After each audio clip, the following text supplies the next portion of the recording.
everybody! Welcome to week 2 of our online learning adventure. The purpose of this video is to give you some updates about what the upcoming weeks will look like for our language and literature class, and to also give you an overview of the activities that I have scheduled for this week, coming up March 23rd through March 30th. Now, first of all, let me update you on my office hours on Zoom. I sent out a manage back message and let you know that I will be on Zoom every day, Monday through Friday, from 12 to 1. Actually, Monday through Thursday, 12 to 1. And that time is for anybody that has questions to come on. I will be on there for that entire hour, and I'm available to answer questions, give you clarification, do small group book discussions if you want to set one of those up. And then Friday, what Friday's going to look like, I would like to have book discussions with my A-Day students from 12 to 12:45, and then with my B-Day students from 1 to 1:45. The purpose of the book discussion, and you'll see in the Manage Back task, I have the topic for the book discussion, the specific text evidence that we'll be looking at to help guide you in your reading and to be prepared for the discussion. I'm not going to make the discussion mandatory. However, I highly recommend that you join the book discussion. That does help you increase your understanding of the novel itself, and also it will give you important perspective from your peers, from myself, that can help you as we build up towards the summative task. Now, that summative task has changed slightly, given that we're online now and not in the classroom. So it will no longer be a Socratic seminar. I have another plan that I'm working out the details for before I give that information to you. Okay. So that's with the just Zoom office hours and the benefit of the book discussion. Now, every week you are going to have 4 different categories of activities that you will have to complete for this class: reading, writing, grammar, and vocabulary. You already know your vocabulary is going to be vocabulary.com. That's a given. That's not changing.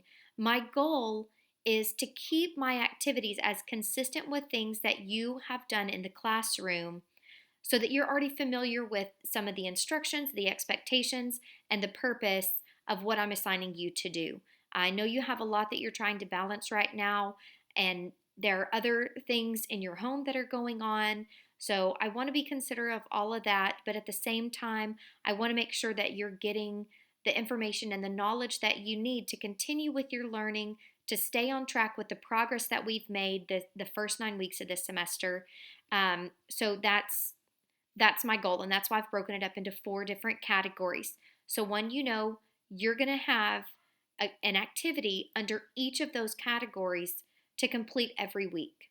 Okay? I also put those categories in order, in the recommended order that you should complete them.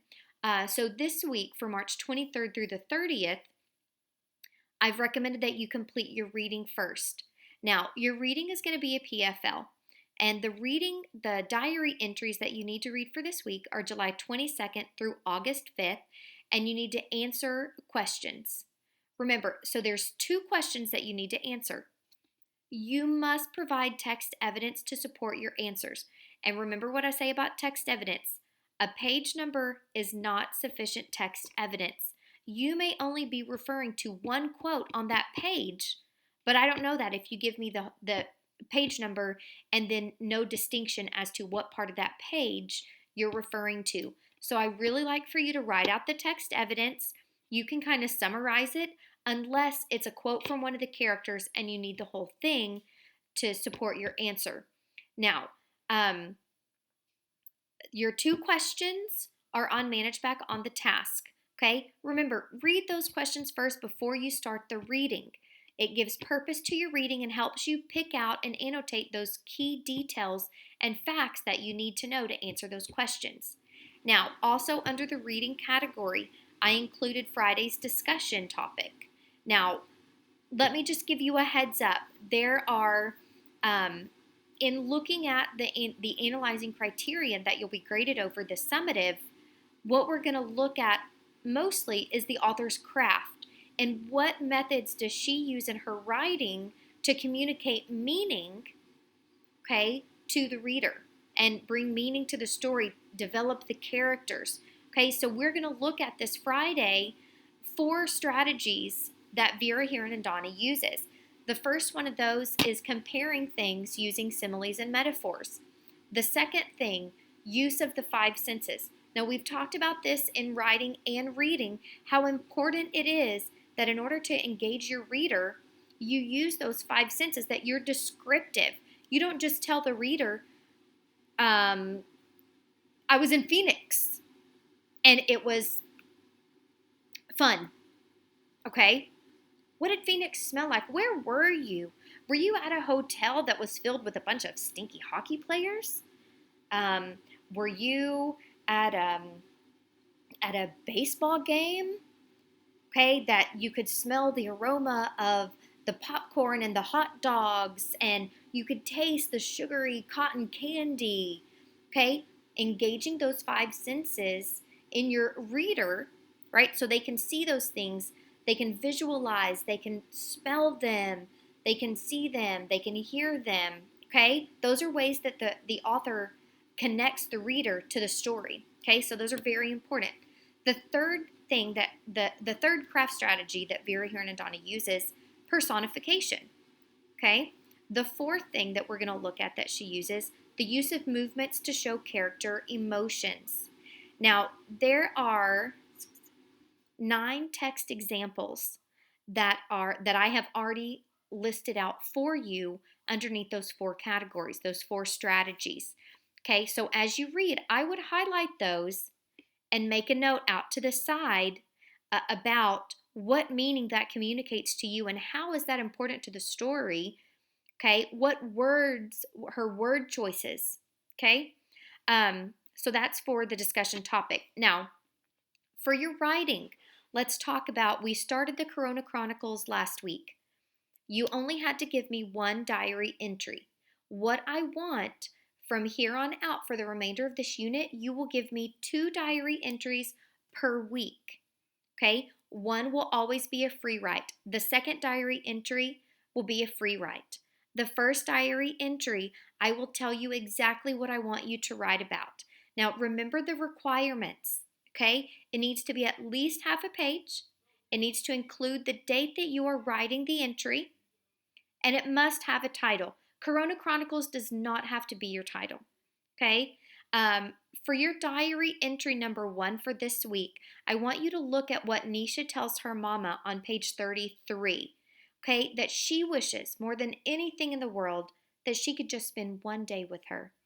All Nisha wants more than anything in the world is to spend 1 day with her mom. So what I want you to write about is, what do you wish for more than anything in the world right now? And make a text to world connection with what is going on. Okay? Remember, analyzing criterion, I'm looking for connections. Okay? I'm looking for description, detail, text evidence. Those are the important aspects of that criterion. So don't forget that as you complete these assignments. Okay? Also, what I find helps me in writing my own diary, because y'all know I've told y'all I used to keep a diary when I was younger, and I still do. I enjoy writing about what's going on with my family, about what's going on, what my feelings are, but I always address it to somebody, okay?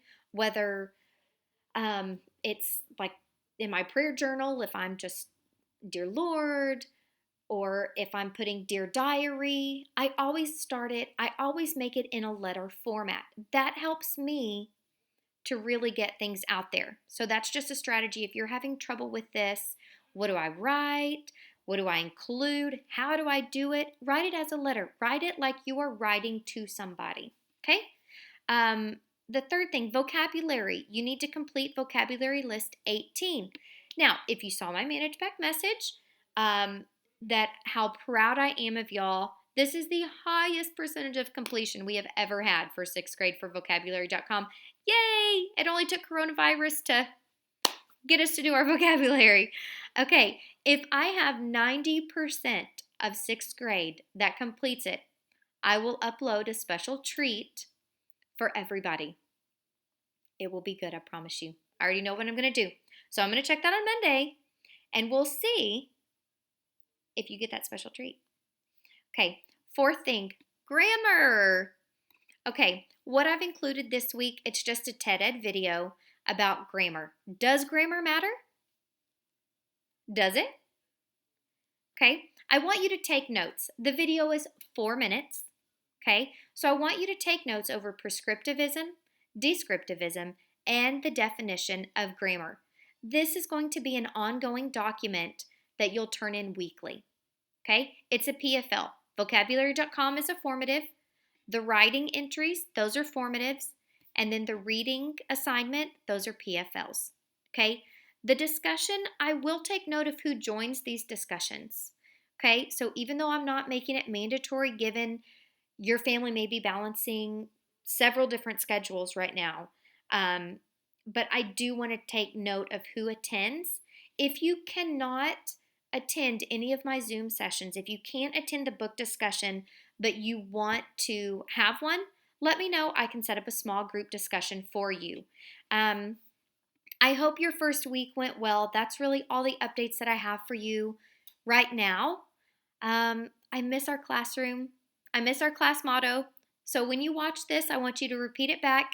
In this class, what do we achieve? Greatness! Because what do we have? Everybody?